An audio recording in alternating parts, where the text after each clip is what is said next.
Alrighty, so it seems like Tripwire is continuing to keep the community updated, and we've got another map. I believe these are just concepts, so they haven't fully finished the map, but it looks like they're targeting 8 maps on launch instead of the 7 as they previously said, and I'm pretty excited for it. So, yeah, let's just get right into the news real quick. So, hey everyone, big news. Our map roster will now feature 8 playable locations at launch, including our latest addition, the never-before-seen sewers. The Mire, a mutagenic plague, has spread through the sewers of a small Japanese town. Horizine, researchers sent to investigate reported an unusual crawler infestation before going silent. Now Nightfall must brave the depths to discover the horrifying truth. Yeah. And yeah, everything shown is a work in progress, subject to change during the development progress, sewer exterior. So yeah, it just looks like we have another new map. This is very similar to another Killing Floor 2 map. I think it was called Spillway, if I'm not mistaken.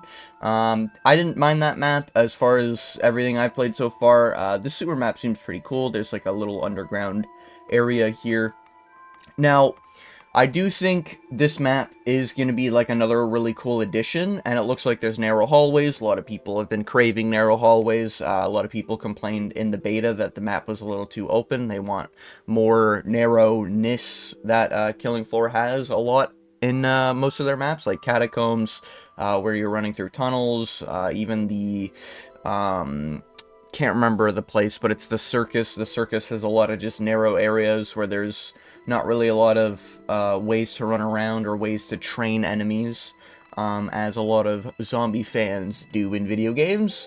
I myself am one of them, but yeah, this map seems pretty cool. Nothing really negative about it. It looks like they're keeping the nitty-gritty details on the walls and everything like they have been adding for the previous maps. If you haven't seen already, I've already done a breakdown on all the map updates they've given, the City Streets update, and also the radar map that they have finished and shown, I guess, screenshots, because it wasn't technically gameplay in a way. But yeah, these are all subject to change during the development process.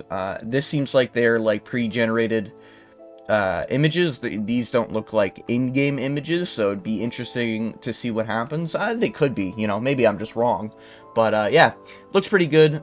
Super Plagues, players deep in a labyrinth corridors filled with industrial machinery and rivers of noxious wastewater. Every corner turned is a gamble, and you'll hear to be hyper vigilant. And you'll have to be hyper vigilant. Sorry, I just woke up. Anyways, as you navigate dark tunnels swarming with water after wave of Zeds, or wave after wave of Zeds. Yeah, man, I just woke up. Anyways, we hope you've enjoyed the first look at sewers. As always, stay on the lookout for more sinister visions from the world of Killing Floor 3. And yeah, I think this is sick. I think Killing Floor 3 is going to focus a lot more on, like, building the world.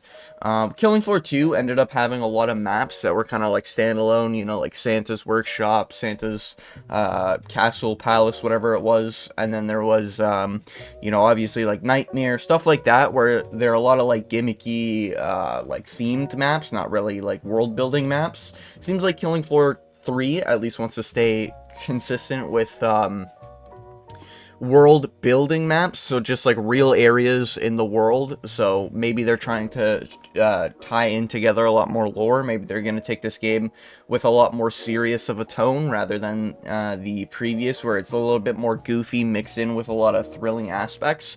But regardless, I'm excited for this. I'm excited for the map. I'm still, you know, playing Killing Floor here and there. Still waiting for the day we get a release date for Killing Floor 3. You know, but it does seem like it's not going to be too long if they're working on another map. This has me believing that they've probably finished a lot of the tune-ups that they were really concerned about the player's opinion for. So, like, they've obviously touched up the HUD. or at least they're going to touch up the HUD. I believe that was last week's update where they tweeted, or not tweeted, but on their Discord. If you don't know, I get all my information from their official Discord. You can type in killing4.com and you can go to their website, and they'll have a Discord link that you can click on. But regardless, I do think this game can still cook. I'm excited to see what Killing Floor 3 does. You know, we don't have a lot of horde shooters these days, so I'm really curious to see where the game goes. I'm not saying this Killing Floor 3 is looking to, like, reinvigorate the genre or anything like that, but it seems like it's just going to be a solid game. I enjoyed my time with the beta. A lot of people didn't. So I'm curious to see how the game's going to turn out based on all the feedback and all the changes being made. All the maps that are being touched up and, like, announced and released and everything, very happy for. And I really like the fact that they touched up HUD. Obviously, there's, like, some key things they still need to work on, I think, before launch. Number one would be the perk system. A lot of people have been voicing they want perks and characters to be separate. They've announced that that will be a thing they're working on post-launch. I feel like they should probably do it, you know, before launch. Just saying. You know, just keeping it real, because, you know, that's definitely one of the main things that people complained about. The other major thing would be the weapons. A lot of people didn't like the feeling of the weapons. I've even seen some people recently in the official Killing Floor Discord voice their opinion that they didn't like the fact that some of the classes felt like really mixed and not very, direct. Like an example would be in Killing Floor 2, normally the support class has all the shotguns, normally the demo has all the explosives, stuff like that, but in Killing Floor 3, it seems like a lot of the classes have a mixed bag. The ninja having the crossbow, I guess, is kind of an example, or not the crossbow, the, I don't even know what it's called, the fucking metal bow? I don't even know. What do they call that? Damn, I can't remember what they're called.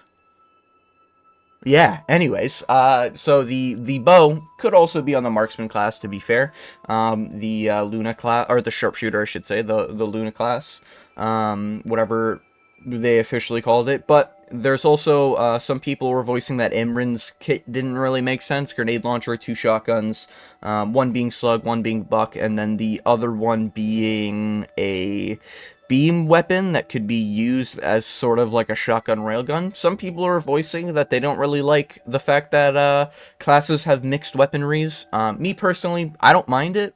I think it opens up a lot of things they could do for future weaponry for the characters, or the perks, I guess. So I don't mind it personally, but maybe that is like a big concern amongst the Killing Floor community. But as far as I stand, I don't mind it too much. I do think the weapon sounds and more weapons need to be a priority. 4 weapons for every class is like pussy shit. We do need a lot more, you know, especially if we're going to be grinding this game. Killing Floor is definitely a grindy game for horde shooters, arguably more grindy than something like COD Zombies, even though, like, the camo grinds kind of aids. But, yeah, Killing Floor 3, I'm hoping, just has a lot of content on launch, and it's obviously going to cook. I think it's very obvious the devs are continuing to update as well as they can on things they're working on. Maybe the weapon noises and the perk changes and everything like that they're holding off on until they have a more finished product, or maybe they just can't disclose that information yet due to higher ups telling them it's not ready or something.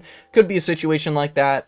Obviously that's just cope, but I do respect the devs for at least coming out every single week so far, with just updates consistently all throughout this month on what they're working on, the next step in the direction that they're going, stuff like that. I do love this transparency. I've been saying it. We do need to keep these devs accountable. If the game comes out and it is like a dry piece of shit, nothing to do, characters feel like ass, every character just says speaks language, you know, in the bottom, like, fucking, I almost said, anyways, like, what's his name, Nakata the Ninja, you know, if he just says speak Japanese in the bottom, it's a little like, you know what I mean?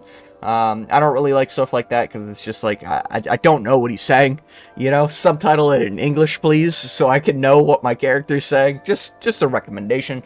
But Yeah, this game is subject to change pretty much everywhere. Devs have been very vocal, and have been updating very consistently on what they're working on. So, I'm excited for the game.